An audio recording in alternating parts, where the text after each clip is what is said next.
And we are live. Ladies and gentlemen, welcome back. We are back. You're back. We're all back. It's the Sling'N podcast. I'm TJ. And I'm Kent.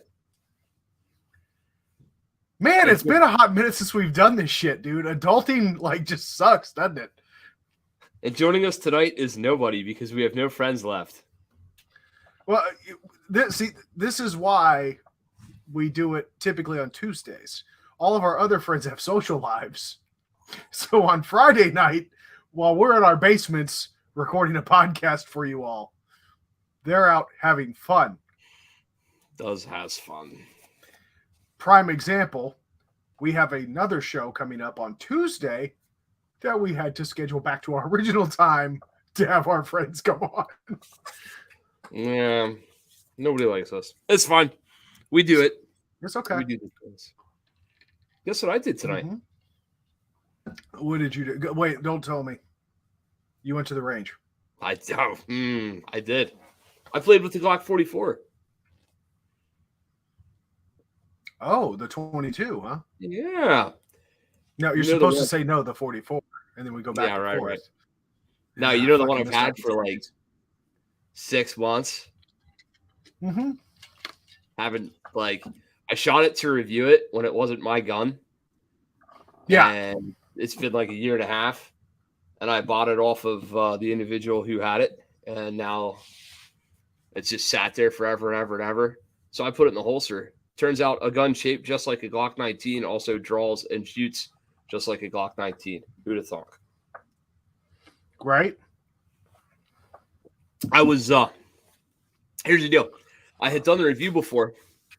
I decided tonight I would do drills with 9mm and drills with the 22 and drills with the 9mm and drills with the 22 and see what I thought the problem was. Like if there's any difference. 22 I'm slower with. Interesting. My splits were slower with the 22. I felt like I was waiting for the gun to cycle. I was like, I was just about to say, is it because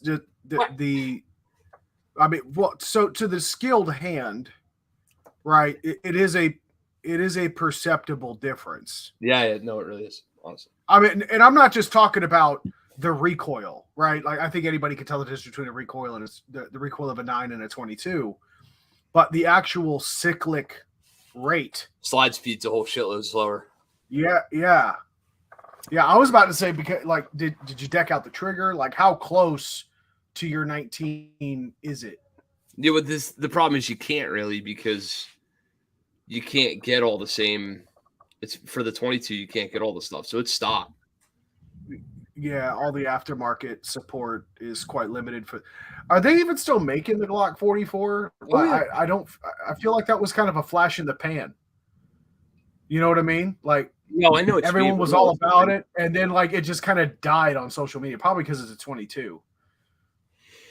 I'll tell you what, I'm about to spend about $1,000 on it, making it not a 22 anymore, almost. But I'm gonna get one of those. There's an aftermarket company that's making optic slides, so I put my red dot on it. Okay. I'm gonna make it a rolling special 22 with a compensator for no reason. I mean, 22 does not need it. I feel like you could just glue a red dot to the top of it. It would be fine. So I honest to God, I'm gonna field strip it, and I'm gonna see if I can run bolts through it. Okay. If that's a hollow space under there, I might just go out to the big white Ford F-150 full of tools and crap and start. I don't know. It could get interesting.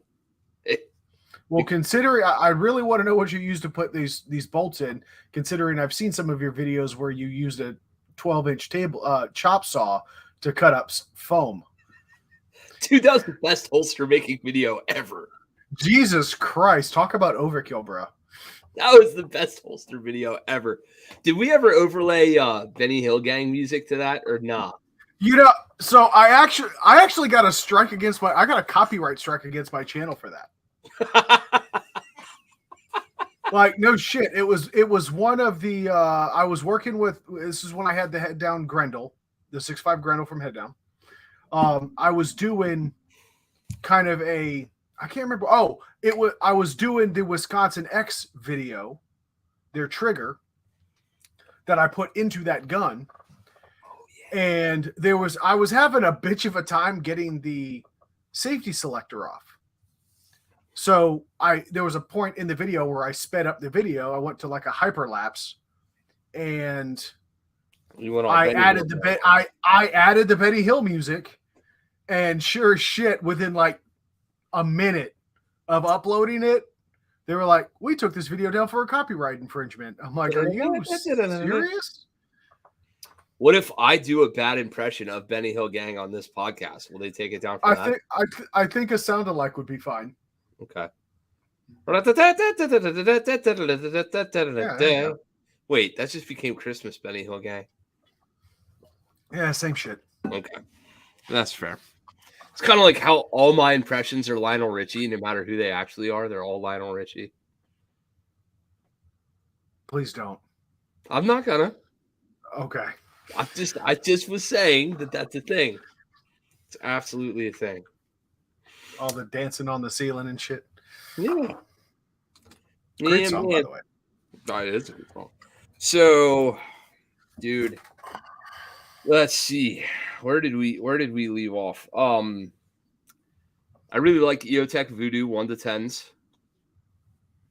Am big fan. Right. That. Am big fan. LVPO. Oh, here's an interesting. Hold on, here's something for you. Now, okay. Mr. fucking gun wizard over here should have thought of this, but he didn't, and he's gonna learn a thing or two. Mr. Wizard, I want to go home. Right.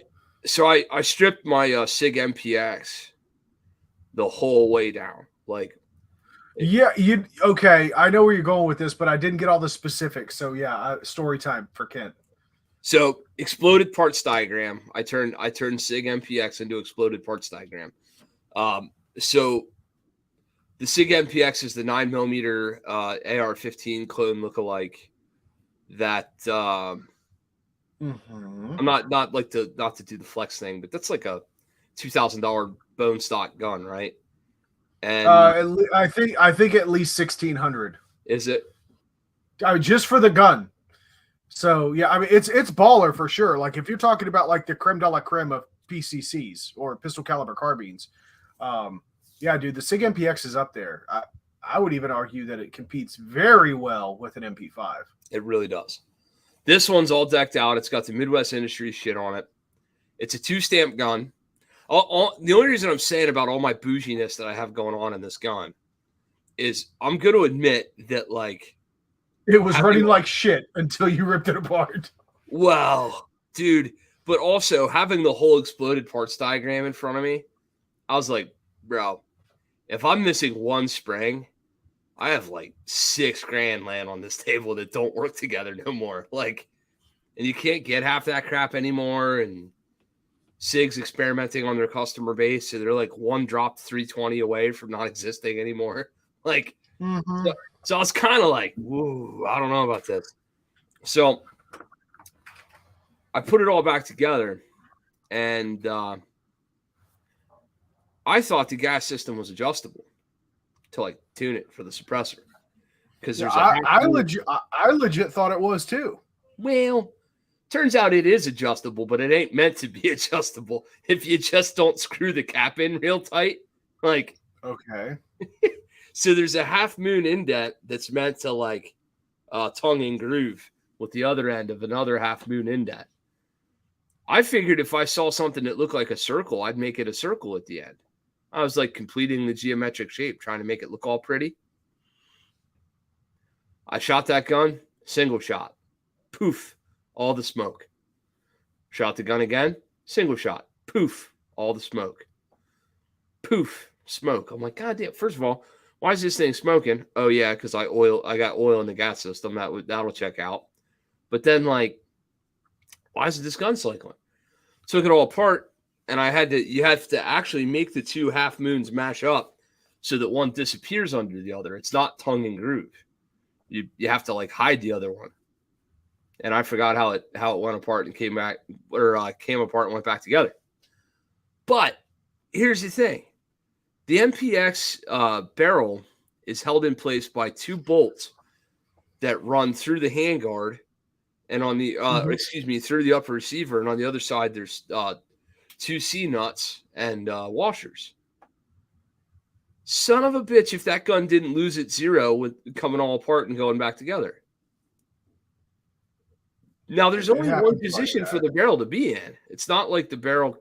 It's not like a head spacing issue. It either works or it doesn't, right? Right. Oh, boy, did that thing need a 0 shift. So once I fixed the 0 on it, I started running it. That gun went from a 23 split gun down to a 14 split gun. The gun got 1/10 of a second faster after I took it apart and put it back together. It turns out they like to be clean. Who knew? It'd be like that sometimes. Dude, it was cruddy. There was so much tight group, unburned tight group, everywhere. The thing itself was packing it like it was becoming a powder keg. Yeah, it was pretty crazy. Ooh, that would be a nasty situation. Yeah. I'm just envisioning all this unburnt powder building up in the gas system, and then just one day. Yep. It just grenades on you unexpectedly. I honest to God think we might have been heading kind of in that direction. I don't need to clean no guns. Bang, bang, bang, bang. Boom, bang, bang. Yeah. I mean, you could have just joined the class action suit. Yeah. Oh, yeah. Really. I dropped my 2-stamp SIG MPX while simultaneously pressing the trigger, and it detonated. Yeah. I'm mad. So actually, it's a good segue into a quick question. How do you manage your stamps? Right, because it's advised that you keep copies on you. Whenever you take it out to the range or whatever have you. They're in here. I know. Oh my God! I actually have you beat for organizational skills, bro. Super fucking bougie, right? Have binder. Oh, okay. Talk to the people for a second. I want to show you what I do. See, I knew it. This is gonna be bougie as fuck.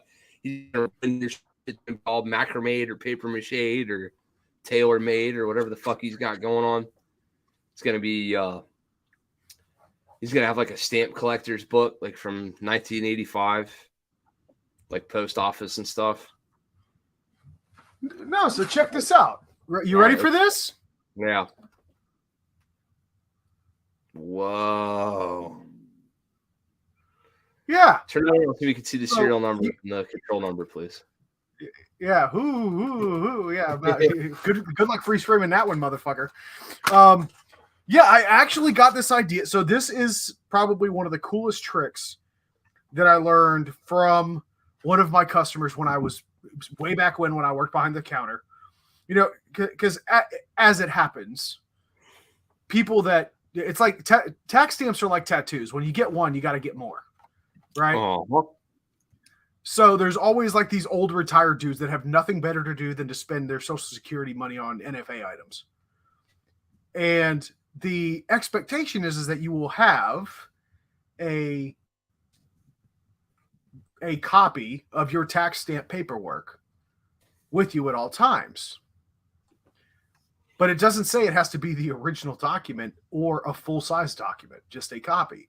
So I went over to my local Office Depot, had them shrink them down and laminate them for me. I punched a hole in it, and this stays in my range bag. I have a question. Yes, the young man in the front room or in the front row. Am I really supposed to have a copy of them at all times? It's advisable. I mean, free men don't ask don't ask permission and all that. So what you're telling me is I'm not supposed to leave that gun in the back of the truck and drive it to North Carolina? It's probably a good idea. Okay, just checking. But yeah. So I keep them in my range bag. My originals are locked up in my safe, and that is a good idea. My version of that is picture on phone. Yeah. I don't know. With my luck, it's an actual reason. It's an absolutely reasonable approach is just on the phone. But with my luck, the one time that I would actually need to show a copy of my tax stamp paperwork and it were on my phone, it wouldn't work for some reason. I have a Fifth Amendment folder on my phone that has like carry permits, driver's license, fucking insurance, registrations. I have it all. I mean, yeah. You know, I figured officer friendly and them ain't going to give me too much troubles. We're the good guys, right? Right? We try to be. So, like I said, we try to be. Yeah, we do try to be. I'm all bummed out. I ain't got to go deer hunting this year. I haven't either, man. I know. I haven't either. You were looking at an empty deer freezer for me. I'll tell you what, speaking of felonies, I think about January 4th, I'm just going to disappear and come back with something dead. I don't give a fuck. I look at it, I just hit it with my truck, and it's not poaching at that point. I swear, Ossifer, the deer committed suicide on the rifle range at midnight. It is an interesting interaction with law enforcement and a game warden when you hit 2 deer at the same time, because like your insurance company doesn't believe you. Just fucking TJ tearing through the field in that Chevy. Oddly enough, or ironically enough, I was in a Dodge Ram at the time. Oh my god. Driving to work. This is when I worked in Charlottesville, Virginia. Driving to work. No shit. 2 deer. Like one deer jumped out. The other one its head was at the hindquarters of the other one. And it completely fucked my truck up. But the cops eventually showed up to my house because I didn't have where I hit the deer. I didn't have cell service. I was able to limp the truck back to the house. I wasn't too far from home. And they the cops ultimately ended up showing up, and they were like, "What happened?" I'm like, "Dude," I hit deer. You hit a deer. No, I hit deer. Like plural. And he was like, "Well, where's your evidence?" And I'm like, "Turn the fuck around." I'm like, "Okay, so let's start. The driver's side headlight all the way across to the grill, completely fucked up. The passenger door is folded in laterally, and it is smeared with deer hair and deer shit. Clearly, this wasn't like a losing control situation. I legit hit 2 deer at the same time. The one in the back folded around and hit the passenger side of my truck. This is the most redneck fucking story ever. This is almost as bad as Brady and his emu shit. This is why I don't get along well with people in. I'm kind of like Jeff Gordon. This is why I enunciate. People don't like me. Right. This is why I don't get along well with people. Right. Oh man, you should see the way, dude. I'm telling you, you should see the way people just look at me when I say stuff anymore. My filter's about shot. It's about over, honestly. But anyway, that's funny. So I'm just trying to picture the physics of like, all right, I can see it. Who called it? Did Rudolph call the cops? Like, did one of the other deer like, yeah, you should? No, I did. Oh, no, I did. Yeah, because it was deer season at the time. It was on a private road, or it was not a private road, but it was a remote road. It was deer season. And I left the scene. So I wanted my truck fixed. I needed to call my insurance company. I was like, I might as well try to get a police report or some shit. I was like, how old was I? I was like 24, 25. Nice. So this was 15 years ago. You're not 40. So I'm almost. No, you're not. That's terrifying. I mean, like I said, I was able to limp the truck home. Well, it's a Dodge Ram. It was already limping to start with. I almost tried to defend myself, but that truck actually did end up shitting the bed pretty badly, like after the fact. Transmission? No, ABS system, believe it or not. Oh. And they were gonna charge the mechanics were gonna charge me more than what it was worth to fix it. Dude. I drove. So I was like, hey, that little fuse that's making that check engine light and all that other shit go off, I want you to fucking remove that while I drive over to CarMax. Nice. And that's exactly what the fuck happened. Dude, I drove a terrible Dodge Ram. There was a dealership up in Franconia, New Hampshire that had one of those, like, we'll give you $3,500 for your trade no matter what. And I was like, bet. Like, they had one of them things going on. I drove in there and the guy's like, what are you buying? I'm like, I have no idea, but I'm not leaving with that Ram. I know that. What year was it that you had? 05. Yeah, I had an 03. So say body style. Oh, yeah. I had the single cab with the 8-foot bed. I had a single cab, short bed. I mean, mine's always been longer than yours. That figures. It's the girth that matters, motherfucker. Oh, geez. So are we gonna talk like PTS details or protective detailed security or personal service? I mean, I suppose we can. Demographics or what? Yeah, I mean, we spent 20 minutes fucking. We spent 20 minutes just bullshitting about hitting deers and shit. Yeah, I suppose we should be smart. So we want to talk about personal security details, and yes, more specifically, how you is your own, right? So, yeah, absolutely. I kind of want to think on a grander scale than just guns for a moment, and just talk about like a level of personal mental maturity and responsibility for who it is that's in charge of, your family and your own well-being. And then more specifically, your family's and your own well-being out in public doing the things that we all do all the time, right? So I guess this whole podcast could basically just be like, never sit with your back to a door, know where all the exits are, and have a plan to kill every man you meet, or whatever, like that Marine T-shirt that's for sale at the beach. Right.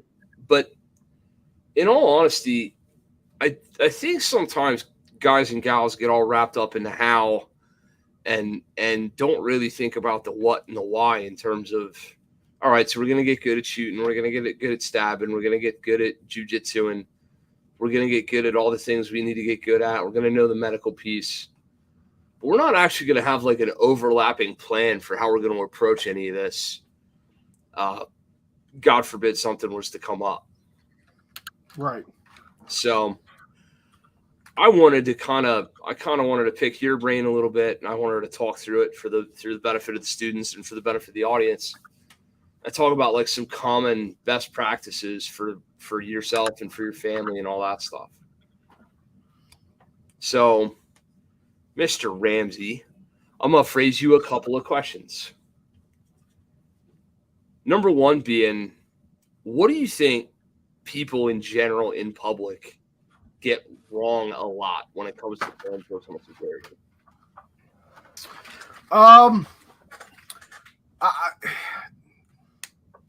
It's hard to start with one because there's so many.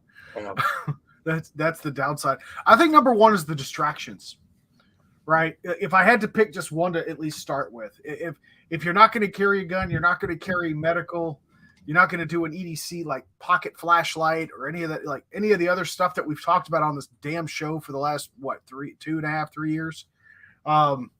It would be to put the damn phone down. Right? When you are in transitory spaces, or surrounded by by unknowns, you should try to limit yourself from distractions as much as possible. Especially if we're talking about being your own PSD, and I mean we can't talk about being your own PSD if you can't examine or at least pay homage to the habits and the practices of a personal security detachment, right? If you were the social media elite and you're walking around, always taking selfies and pictures of your food and shit, but you get to that status, and there are some, and I know I seem like I'm being, joking here, I'm being, somewhat facetious, but no, seriously, a lot of these social media people have personal security detachments. They do. It's bodyguards. That's all they are. They're not in their phone. They're paying attention to what's around them, right? They're entering the room before the people that they're protecting. Things of that nature. They're paying attention. And that's probably the number one thing that I think that most people get wrong in the first place, and consistently get it wrong throughout their life, just in day to day. It really amazes me, like, just how heads up their own ass most people spend most of their time. And it's always, I kind of have an interesting day thing, because I spend most of my day going from Sheetz gas station to Sheetz gas station. If you really think about it, all I do is do some work and then go get coffee, and then do some work and then go get coffee, it seems. And right.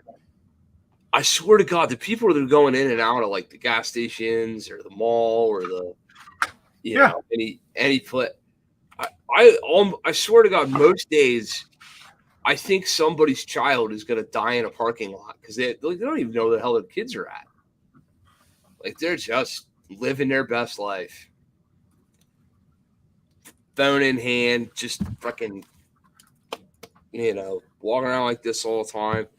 Or just, like, fucking, seems like they're all, like, methed out of their mind or God knows what. But people are just not paying any attention to their surroundings. Interestingly enough, pay attention. I mean, I know you go through these areas where you actually do see meth-addled, rejects of society. What's one thing you never see them doing? A job. Fucking around on a phone. Well, it's because they can't afford a phone. Bullshit. Obama made sure everybody got a phone back then. Right. Trust me. They can. Look, listen, hold on. Here's my slight tangent. In Afghanistan, I did 5 deployments.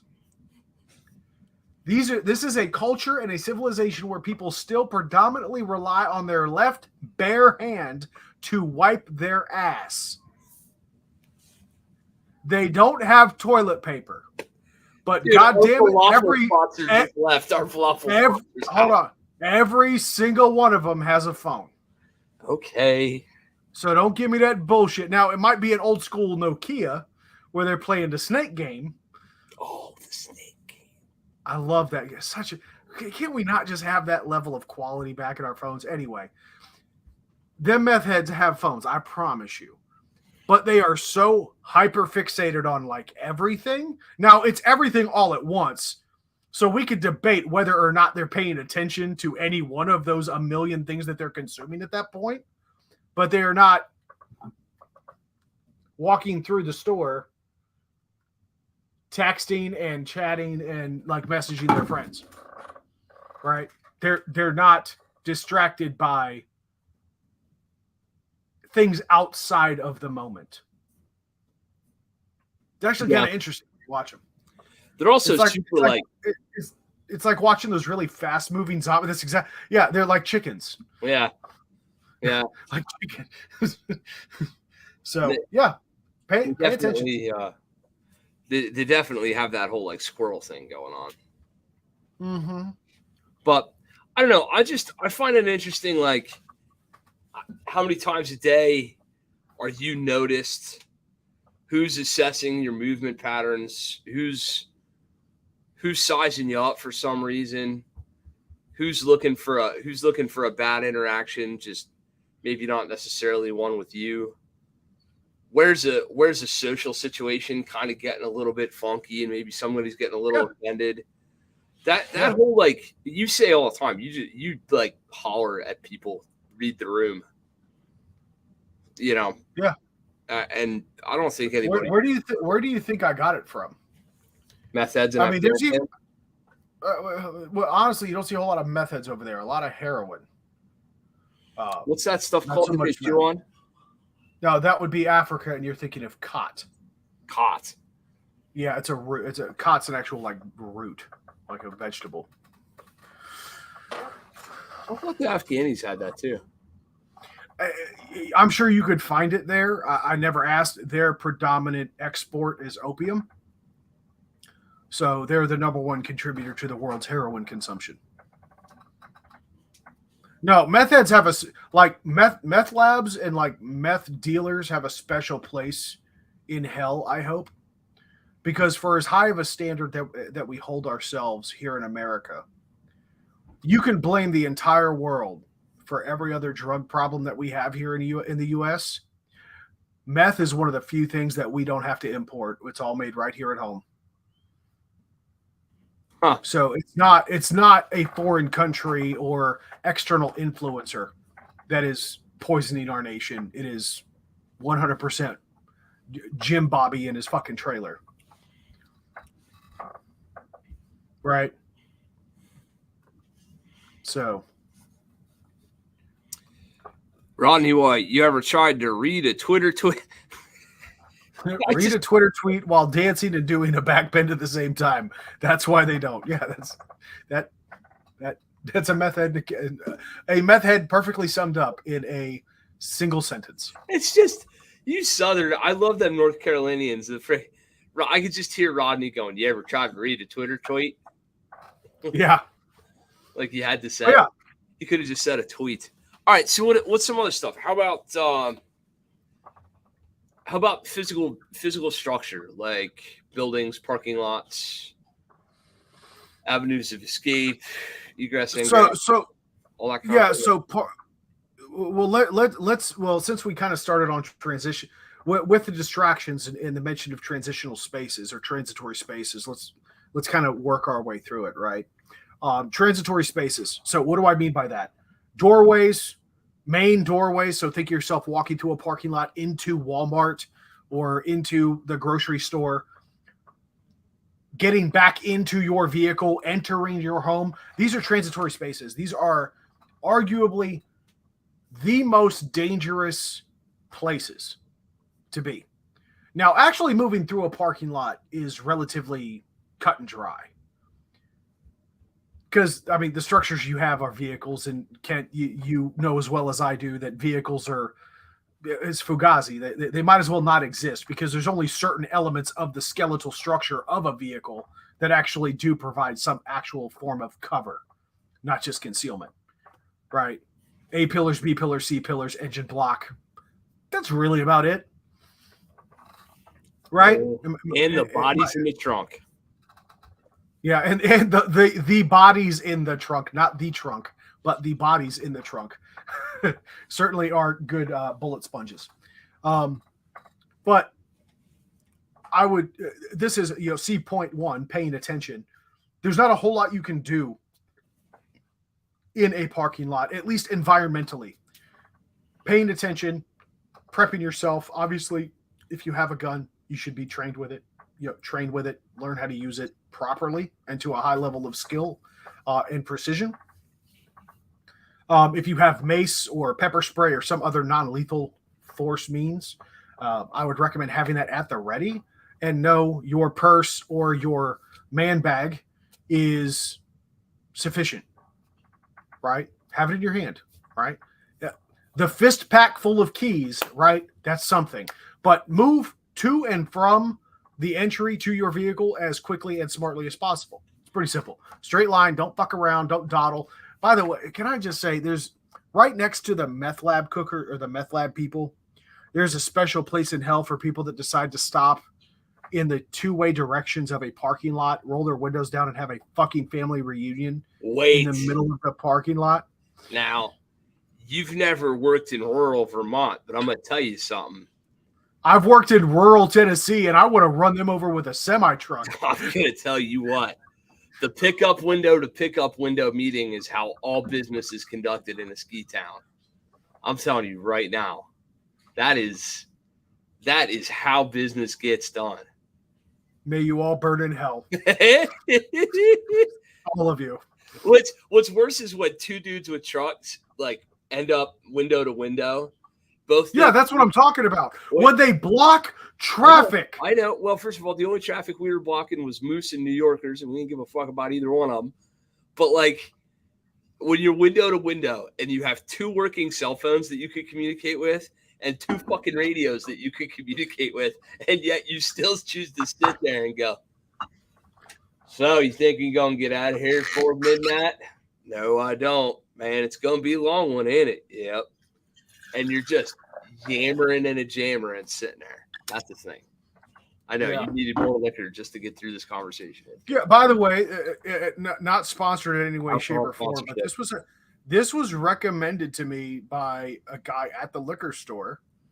I've been trying to discover my palate a little bit. This is Aberfeldy Highland Single Malt Scotch Whiskey. Whoa. Yeah. This is Lisburn well water. Well, cheers to your well water, my friend. Mm-hmm. Here's to swimming with bow-legged women. Bro. As the warlord of Lisburn, I have had my water nicely filtered. Yeah, you need to bring that back, by the way. So let's see, where were we? Transitory spaces, right? Yep. All right, so the parking lot. Yeah, not a whole lot you can do. Paying attention, being prepared, keeping your head on a swivel, looking around. Obviously, follow common basic principles. Well-lit parking areas. If you're in the parking lot and there's like a bulb burnt out in the light, maybe move a little further down to where you can park under a light. Light keeps away the darkness, right? Especially if you're not going to carry a damn pocket light. Kind of an important thing to see what's in and around your vehicle. We all see the horror stories in the chain mail or the chain letters that come around on the internet, Facebook warnings and all that other bullshit. Hey, if you found a quarter underneath your left windshield wiper that's exactly 6 inches from the left edge, then the Crips are going to come and cut up your firstborn. Like the Crips. Or if there's a coffee filter underneath your door handle, then the MS-13 is going to decapitate your wife. Like, what the fuck? All right. First of all, I've never actually seen that happen.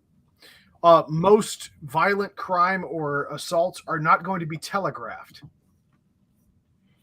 Right. Yeah, flip the horse head in the bed and the mafia and all that. Yeah.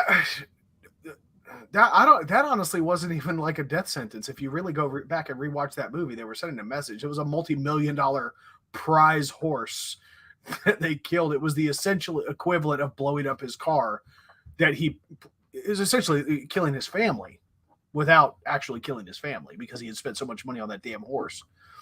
But yeah, well-lit areas obviously make sense, right? When in doubt, do what the bodyguards do. Keep things parked in a well-lit area. If you can bonus points, if you park within a decent range and position and coverage of overlapping security cameras, right? Walmart has a special place in our heart for a couple of different reasons. One, it's where we buy both our car batteries and our clothing. Number two, also welcome to Walmart, right? One of your favorite drills or tests. But if you pay attention, there are generally security cameras all around a damn Walmart. Oh, yeah. Right? Because nobody likes to protect their shit more than the Chinese do. So, look, I get it. If you want to be healthy, right, you might want to park further away from the entrance, actually get some steps in. Look, I'm not even joking when I say that. I legit intentionally park further away, especially if I've been sitting in this seat for 10 hours. I want to get out, walk around a little bit. I want to stretch my legs. Personally, I think anybody that has a handicap sticker because of obesity, that should be a requirement to park at the absolute furthest distance from the entrance. Not the closest space, but whatever. Pay attention to the cameras. Hey, can multiple cameras see where I'm at? If I need to pull footage or request footage or give a statement to officers about what happened to me at my vehicle, I want to make sure that there's plenty of surveillance over that situation. TJ's like, listen, officers, it's true. 2 deer jumped out of nowhere and fucked this truck up right here. I was just on my way to freaking work. Goddamn Bambi and his dad decided to go for a joyride. There were 2 deer leaving coffee filters under people's windshield wipers. They had blue handkerchiefs sticking out of their back pockets with it. I didn't know. Right. Yeah. Either way. Building structure. Here's something that kind of resonates with me a lot, and I don't know if other people do it or think about it. There's more than one way in and out every way you get into, right? Yes. So you go to like your typical big box store, you go to your big box store, there's at least a back door and a side door and a front door on all those big box stores. And if there's maybe it's the store in the middle, like it's the sandwich, it's not the bookend on either end. There's at least a front and a back entrance. Right. If I'm honest with you though, depending on the situation and the location, obviously situation also, it goes without saying that situation also includes the location of where you might be. And I see like a lot of people like, oh, I'm counting exits. Like bullshit. You walk into Walmart, you tell me how many fucking exits you see. You're full of shit. There's way too much shit going on. You are better served acknowledging that, yes, there is at least a front entrance and a back entrance or a side entrance. Think the tire center or the garden center, right? Those I would consider side entrances and exit, the ingress and egress points. But there's these people like a big open facility like Walmart or Sam's Club or Costco or whatever. You would be better served paying attention to the tone and tenor of the people in the store when you enter. I don't have time to count exits and note their location in my brain when I'm juggling a wife and 2 kids safely through an outing like that. Right? I want to pay attention and see when shit may be popping off or areas that I might want to avoid within the store and then get away from them. I'll identify an exit after the fact. Yeah, but right? I mean, when you're looking for one, I guess my point is you don't have to go back through the same door you came in. Oh, no, absolutely not. I think that's probably the key understanding that and that's kind of a cheat code. Understand that you don't have to exit the way you came in, especially in an emergency. Ain't nobody going to give a shit if that alarm goes off. Right? All hell's breaking loose. You push your way through the back end, through the back, and the fire alarm goes off, whatever have you. Fuck it, I don't care. Yeah, exactly. Like, I'm not gonna like obey the signage or whatever that says, employees only or whatever. Caution: alarm will sound if this bar is pressed. I'm gonna drop kick that motherfucker open. Yeah. YOLO. I'm taking a couple flat screens with me. Fuck you. Right. I'm out. Yeah. Capitalization, motherfucker. Perfect time to do it, Bob. Yeah, I mean, paying attention to that kind of stuff. Honestly, I would think that at least I would submit for consideration. Paying attention to other elements of the environment would also be more valuable. We've said on this podcast numerous times, you are far more likely to face a medical emergency than you are a hostile typed event, right? Is there an AED nearby? How many AEDs in the store can you count? So how many first aid kits and stations can you count, aside from the one strapped around Kent's ankle? I just got a new ankle med kit. It's about time. Filster makes an ankle med kit. It is $30 goddamn. Are you serious? Yes. I mean, it doesn't come with the stuff in it, but the thing is $30. I want the stuff in it. Well, I mean, I already have plenty of the stuff in it, but it is the most comfortable wraparound ankle med kit I've ever worn. It beats all the others. Really? Yes. Really? Well, but Well, are we see, now surprised? Well, now I'm looking. I didn't even know they made the damn thing. There's the Pocket Emergency Wallet. Is it the Low V Mod 2 ankle pouch? Yes. Or is it the Low V ankle kit? Well, the pouch is just the pouch. The kit is all the stuff in it and the pouch. I just bought Okay. the pouch. Gotcha. And I'll put my own stuff This in. better have something in it. Why? For $127? No, sir. The one I bought is 30 whole dollar bills. This must have the stuff in it. Right. Okay, it gives you an option for the tourniquet. Yeah, you don't. That's not the one. You want the one that's $30. Okay, I will look at this later so we don't get too diverted from our conversation. It's telling you right now. It's the thing. Here, it does look. Is Yes. thing does have Just send link. Okay, no, I believe you, brother. I do. I'm an evangelist now because I was having so many problems with that other ankle med kit pouch. Yeah. Yes. Do you think it was because you was fat and you are not fat now? No, I think it doesn't quite fit properly. It doesn't fit anymore because of the lack of fat.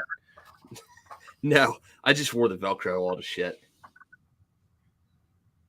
Okay. Yeah, I wore all the hook and loop all the shit. But yeah, I will. I've got the tab up. I'll take a look at it later. But yeah, either way, a lot of these facilities, a lot of these common places that you go to, do they have an aid station? Do they have a medical? Do they have a medical station? Right. Pay attention to that kind of shit. Personal security detachment does not explicitly mean your own private John Wick. Well, I mean, it can. Which is one thing that I feel like they did a disservice to in those films. What's that? All the injuries you saw him sustain, he never applied like a tourniquet or a bandage or a pressure dressing to himself. He ended up going to the assassin realm doctor. Yeah. Right. I feel like they would have, because there's so much idolization around John Wick in the shooting industry. It would have been nice to see him pull out like some compressed gauze and stick them on the knife wound in his shoulder or something, right? Yeah. He's got Kevlar lined Italian cut tailored bespoke suits, but God damn it, there's no room for a tourniquet. We can't put a tourniquet anywhere. Sorry, Mr. Wick. Mr. Wick. Mr. Wick. Yeah. How about fucking pencil? How about like the family planning aspect of this, right? Yeah. So family planning is a bit of a different critter, right? You have to take into account the maturity level of your child. Notice I did not say the age of your child. Or your and why do I level of your wife? We still giggle at fart jokes. You think our wives are more immature than we are? No. So the maturity level of children matters. And I want to start with kids because honestly, I think with spouses, significant others, it's a different conversation. With children, like, you have to be realistic. I don't care if your kid's 8 years old or 15 years old. Yeah. And try as you might, they may not find interest in the things that you want them to be interested in. I speak from experience. My own children. Now, I'll be perfectly honest with you. My daughter, I think she's going to be daddy's little range buddy here in about another year. My son, teenager, would rather play video games all day. Now he'll go to he goes to jiu-jitsu with us. Like, he trains really hard, actually coming off of a pretty significant injury recently. But I've taken him to the range. He shoots guns. He shoots them well, but not interested in them yet. And to be quite fair, when I was his age, I wasn't interested in them either. I want my son to understand at least enough to keep himself and others safe. That doesn't necessarily mean knowing how to shoot a gun, but it certainly includes how to treat a gun respectfully and safely. Right? Hey, if you're babysitting your kid's sister and daddy was stupid and left his gun out for whatever reason, right? I want you to know that you can take that, place it here in a safe and responsible manner so that your little sister don't get hurt. Right? It's an incredibly extreme situation because I would never fucking do something like that, but you get my point. But getting him to go to the range and become John Wick Jr. really isn't in the cards right now. It just isn't. And I can tell you the fastest way to turn a kid off to ever having an interest in something is his daddy forcing him to do something. So this kind of is what it is. What about like, what about like, you know, if we're all together and daddy yells X-ray 27 break, we all know the play. Yeah. And that's kind of where I was going to next. Was at least understanding, again, read the room, Kent. Your kids never do. Your kids are incapable of reading the room for the most part. I'm sure there's exceptions to that rule, but by and large, kids are pretty oblivious. They'd rather they'd rather watch some unicorn videos or some dumb shit or some makeup tutorial. Actually, my daughter's really big into like the. I can see the physical pain on your face. I paid a lot of good money for my TV. I've never wanted to rip it off the wall so bad in my life.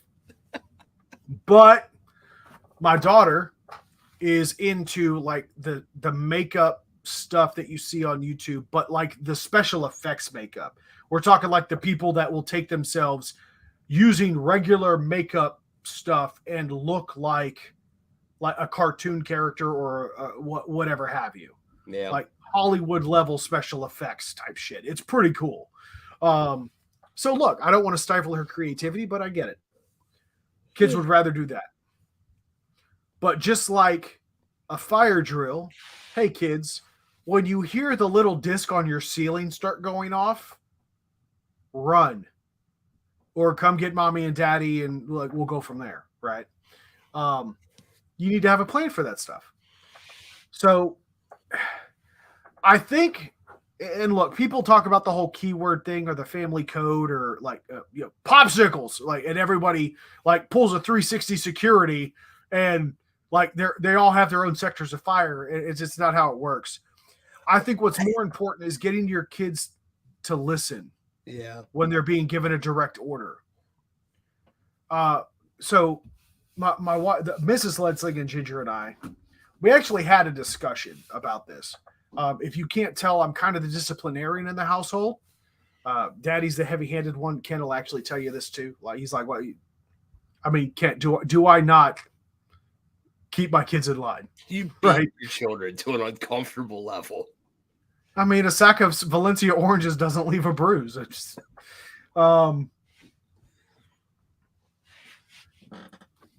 the discussion that we had, I'm going to get a little, this is obviously a little personal here, but when my wife and I were much younger, we just had our son. We had this discussion. She was like, you're really hard on him. You're very stern. You're very direct with your speech. I feel like you're being a little bit too rigid with him. And I said that I appreciate that. I understand where you're coming from, and I understand that what I do concerns you. I understand that. But if I can't get him to listen when I say go clean your room or do X around the house or Y around the house, how am I going to get him to listen when I yell, get out of the road, you're about to get hit by a car? Yeah. That order that I'm giving him may be something that his life truly fucking depends on. Yeah. If that means that we have a rough couple of years where he really doesn't like daddy all that much, so be it. I'm sorry, but I would rather have my son survive a situation because he listened the moment I said to do something than do what he usually does and, go blasé about the whole situation. Yeah. No, that's honestly the truth. I mean, you just beat those children just senselessly, but it does seem to hurt. Well, I mean, they're older now, so I can't just I can't just hit them with an empty hand. I've got to use like a sack of nickels. My favorite part is when Mrs. Lead Sling'N starts beating him. Right? Mm-hmm.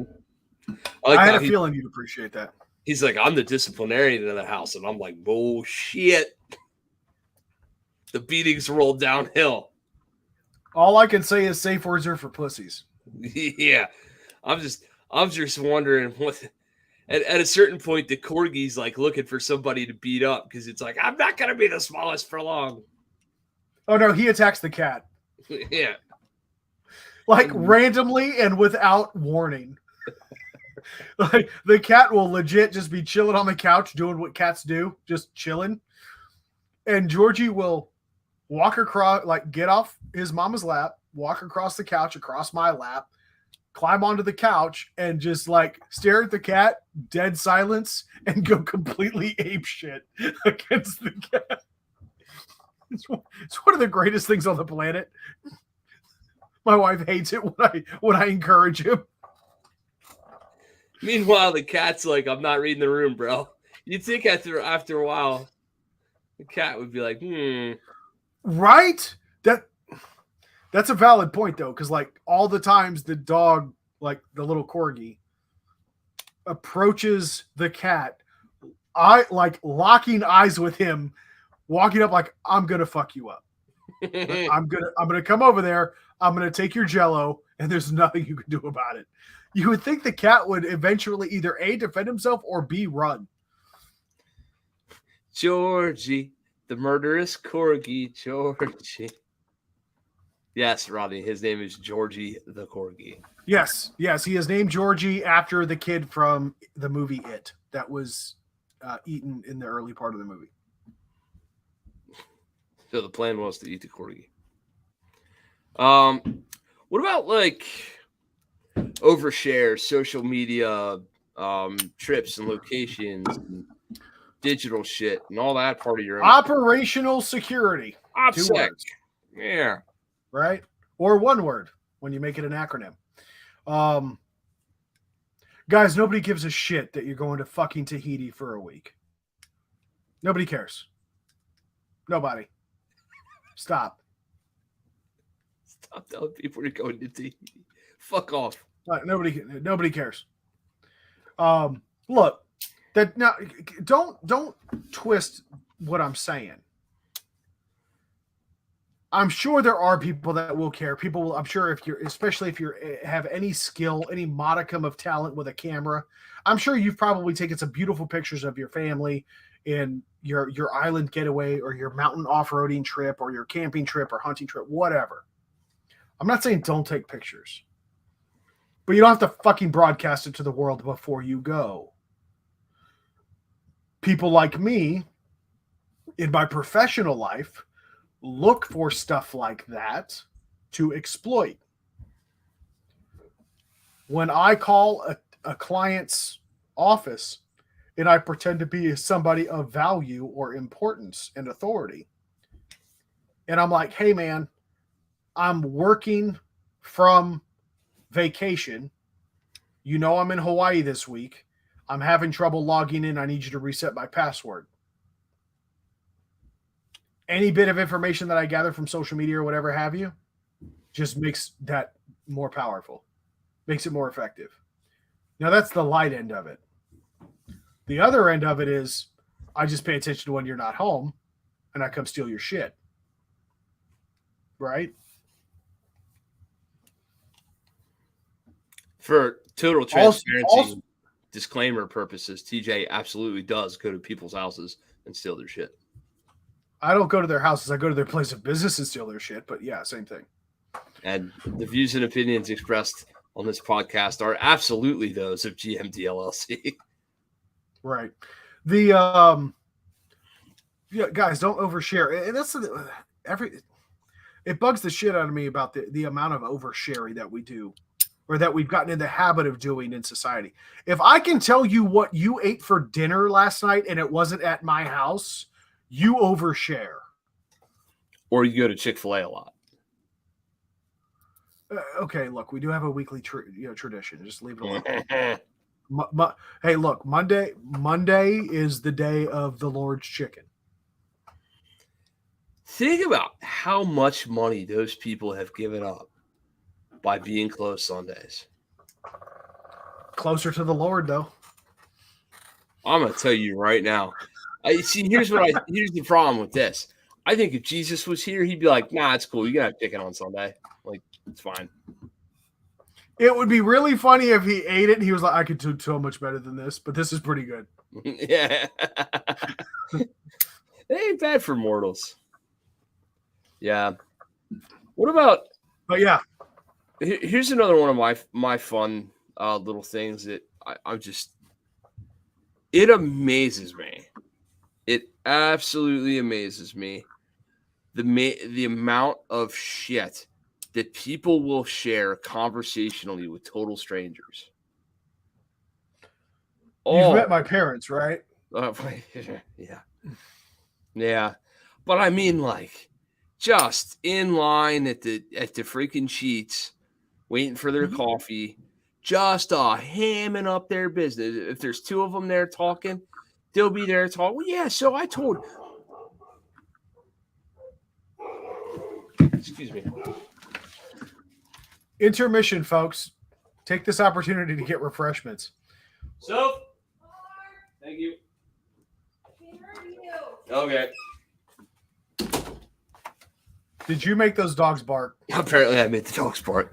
Grizzly gave me his, like, no shit. I'm gonna fight somebody. Yeah, but dude, he's still a teenager, so you can't quite trust it. He's a little bit retarded and driven by hormones. I know. Rodney states, folks like TJ who crave it Sunday because they can't have it go more during the week. Otherwise, they drive right by with no thought. Yeah, that's a fair point.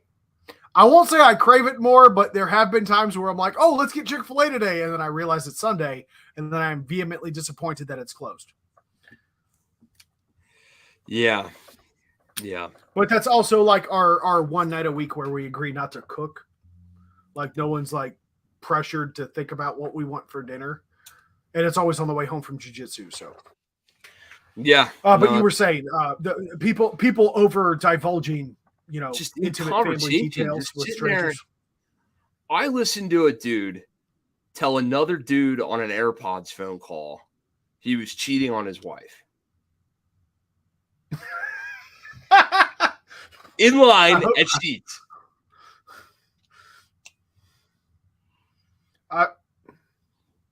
Right. I mean, so many questions. Right. Okay. Like, but the point though is like,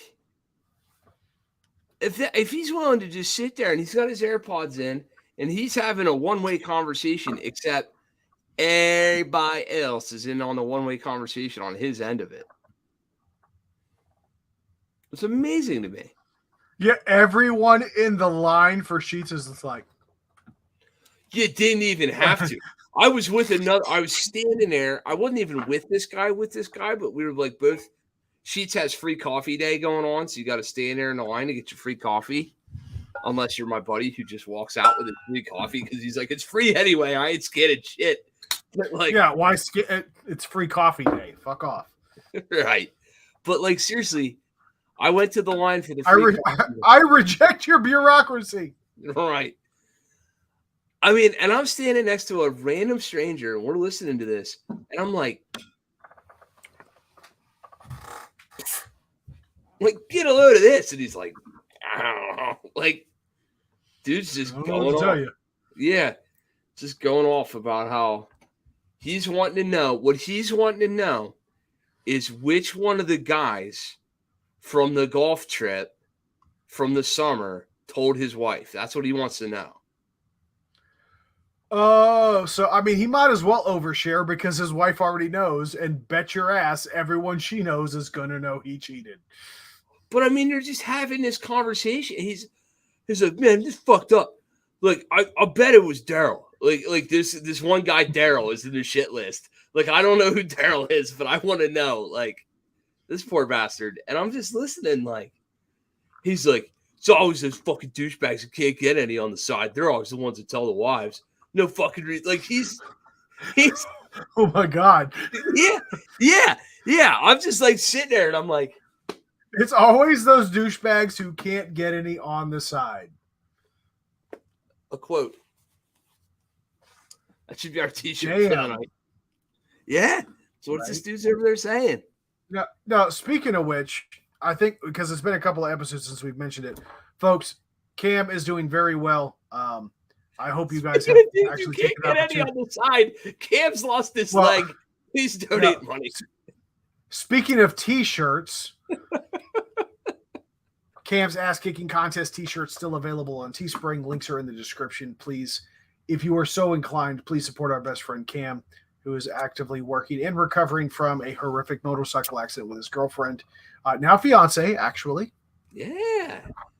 Congrats to him. That dude's year. Yeah, he did. So he went from RoboCop to Ed 209. I'm a bit disappointed. I've been meaning to have a conversation with him about that, but we'll discuss that later. But yeah, either way, guys, even if you don't want to buy a t-shirt, again, all proceeds of the sales of that shirt go directly to Cam. But if you don't want to, his GoFundMe is also in the description. Please go contribute, as the road to recovery is still a very long and arduous process. Yeah. Dude, but I'll tell you what, I'm a little jealous about the sniper tank setup. He's got this like tank, like no shit, like tank track tank. He's like, he's like all magnetoed from X-Men. He's like magnetoed up in this thing, and he's got his rifle on like a super kick-ass rolling portable bipod. And he's just out there going, meh, meh, meh, meh. Yep. Motherfucker has killed more deer than Kent and I combined this year. Right. One-legged man out there just slaying deer. It was interesting how all three of the deer he shot were all handicapped, though. I thought that was very interesting. Did you notice that? I didn't. The one that was missing the hoof, the other one that had the road rash on. Like, I think the handicapped deer recognized the handicapped shooter, and they're like, wow. What if he ran them over in his Ed 209 wagon? Yeah, right.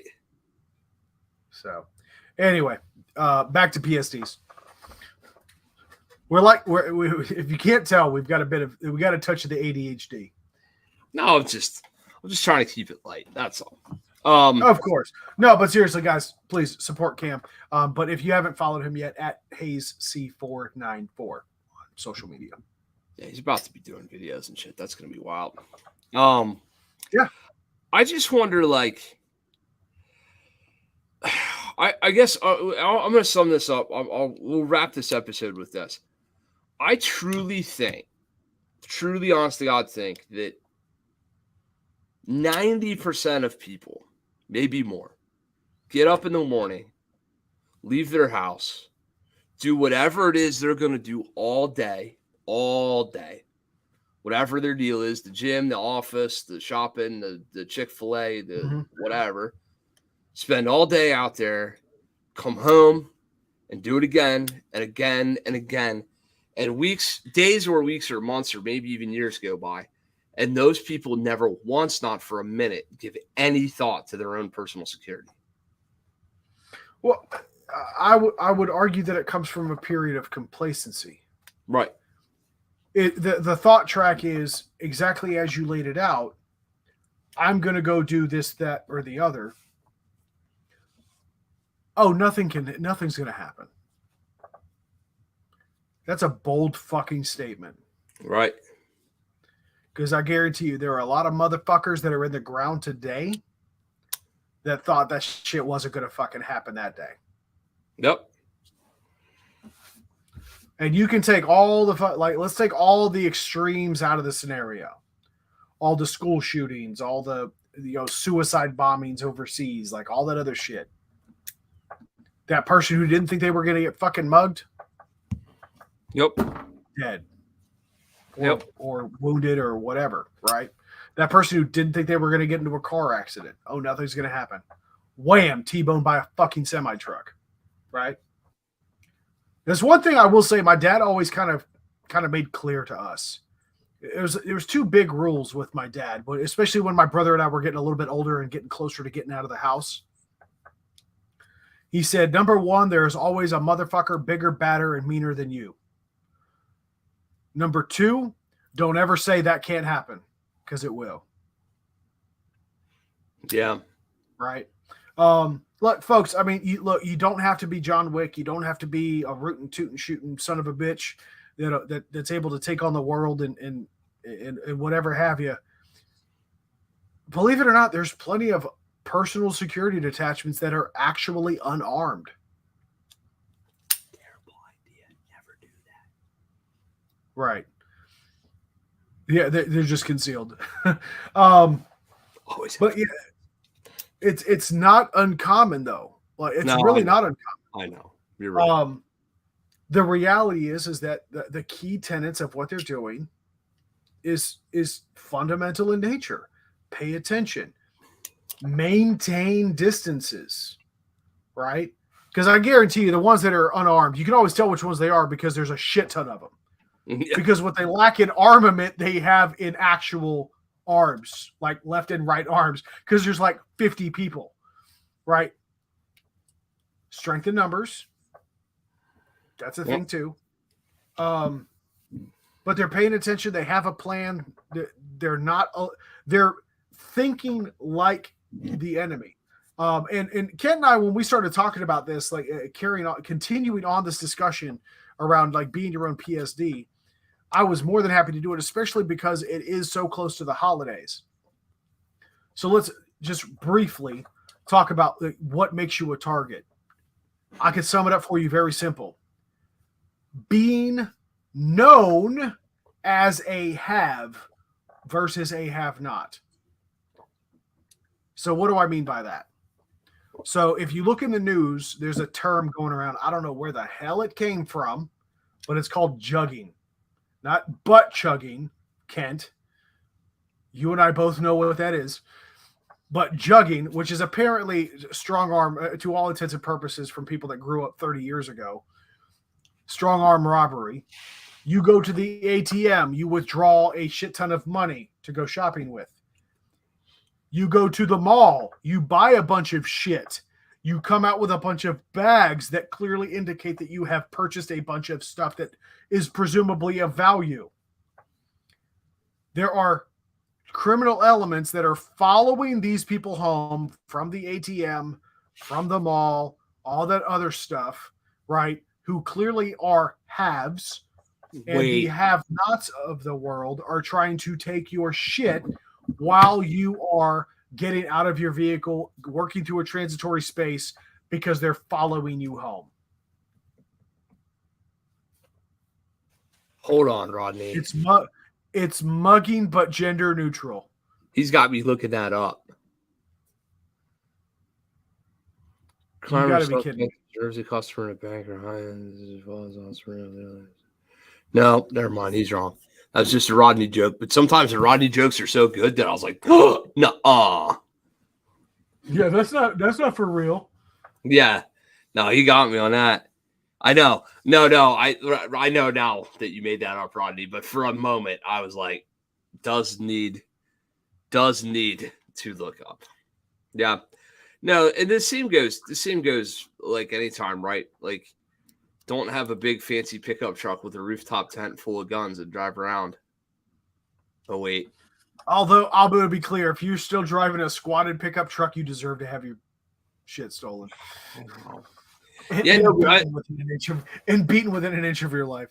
I love that shit to people with the fancy flashy, the nice watch. For legal reasons, that was a joke.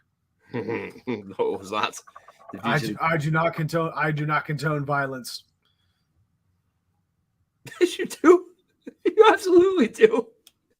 No, hold on. No, I don't. It's an option. It's not always the answer, but motherfucker, it's always an option. I would say it always the answer, but it damn sure is an option. Well, I don't know. I wanted to get this out there. I wanted to get people thinking about like, hey, get your fucking head out of your ass. We could have literally just fucked around on the internet for 30 minutes talking to each other. Just been like, hey, it would have been such a yeah. Instead of a podcast, it would have been a meme. Right. It's the holidays, whatever. Get your head out of your ass. But yeah, but look, like it all rings true, folks. Like, and I do want to touch on this one piece real quick. This is an important conversation to have with your spouse. Yeah. You are both equally accountable. Or your side chick if you happen to be, unless you're Daryl, who apparently can't get a side chick. Guys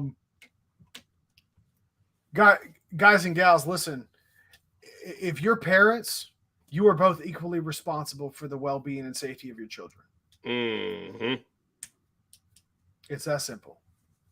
Yep. If imagine if, and this is, I'm going to talk to the ladies for a second. If your husband is a rootin' tootin' shooting, gunslinging son of a bitch like Kent and I are, if we go out shopping with our kids, it's Christmas season, right? Maybe we want to go get something for mama. We don't want mama to see what that surprise is going to be for Christmas, right? I'm responsible for those children.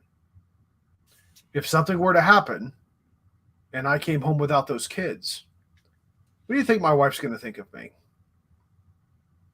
Thank God, a free weekend. It's going to be a real short. Okay. Allowing complete jokes to be involved in this conversation, not aside, that's probably a reasonable statement. But no, if something terrible and tragic happened, you bet your monkey ass that I would be fucking held 100% accountable. Yep. Well, newsflash, that door swings both ways. Yep. That door swings 100% both ways. It do. So, ladies, if you're listening to this, if you're paying attention, all of you that might have been sitting on the fence about should I carry a gun, should I not carry a gun, I'm not here to tell you that you still should or should not. That's not the point of this podcast. I would appreciate it if you did. But at the same time, understand 100%, just like you would hold us accountable as the protectors and the providers for the family unit, the same thing goes for you. If you happen to be out and about with your kids and you come home without those kids, you bet your ass that your husband or your spouse or boyfriend or whatever the hell, your baby daddy, is going to hold you accountable, just like you would hold us accountable. Welcome to 22, equality. Mm-hmm. I like it. That's a great way to end this. That's good. That is really good. Nice job, dude. Yeah, I do what I can. So you don't pay me for nothing. I don't pay you nothing for well, that's not true. I now am I sometimes pay you. Jeez. Yeah, you do. I too sometimes pay you. Oh, God. Independent contractor, bitch. www.greenmountaindefense.com/training. Get on the range. Let's go. Classes are being put up live for the coming year. I got Range Master TACCON bills to pay, so you guys goddamn well better come to my classes. You need to come to my classes so I can give other people money to go to their classes. The firearms training industry is a group of dudes and gals who are all passing around the same $3,000. That's the deal. I give it to Tim. Tim gives it to Rodney. Rodney gives it to TJ. TJ gives it to Zach. Zach gives it to Frank. Eventually, it comes back around to me. That's how it goes. That's it. So, greenmountaindefense.com/training. Come out, take class. Private lessons, all that good jazz. It's all up there. Let's do this. Hirsch is busy. Justin's lonely. So, if you want to learn to shoot and learn to make fun of the handicap at the same time, you can get a private lesson with Justin. He needs a little love. We're going to be offering. Hold on. Point of order. You can get lessons in how to make fun of the handicapped with any one of our classes. Yeah, this is true. It's because we all know Justin. This is true. We're going to be doing a Maryland concealed carry class coming up, where I hold up a picture of the Constitution, tell you to shut the fuck up, and teach you how to teach you how to shoot anyway. So look forward to us not doing those. except maybe Justin might, but I don't want to do it. I just don't want to do it. And yeah, other than that, support our affiliates and listen to TJ's ad read. Yeah, absolutely, folks. Thank you all very much for your time this week. We know it's Friday night. There's a million other things that each of you could have been doing. You know, throwing on the body glitter, your puffy reflective pants, and just doing boots and pants and boots and pants and boots and pants, and just partying it up. But you chose to hang out with us instead. We can't thank you enough for that. While you're here, you're probably going to buy gun shit anyway, so you might as well buy it from us. greenmountaindefense.com/affiliate-links will take you to our page and plethora of all of our affiliate pages. Cost you nothing extra. We get a little kickback on the side. Helps us bring you the amazing content that we try to bring you month after month, week after week, and year after year. Of course, we've mentioned it a couple of times this episode, but in case we don't ever, you can always remember, if you don't carry medical, or if you don't carry a gun, you should carry medical. And if you carry a gun, damn it, you should still carry medical. DarkAngelMedical.com, code BRAVO15 will get you 15% off at checkout. Although I do recommend that you keep checking into that website, especially during the holiday season. Carrie often puts on a lot of discounts that often beat that 15% off. We get nothing back from that. That's how important medical is to us. We do ask, however, that you put the Sling'N Led podcast sent you in your order notes so that Carrie knows that we're showing him some love. Side note, Kent, we really got to get him back on the show. Yeah, I'll work on that. Yeah, let's do that. But otherwise, folks, that is all the time we have this week. Thank you again for your time. Until we see each other again, God bless you all. Take care of each other. Get out and shoot. Bye.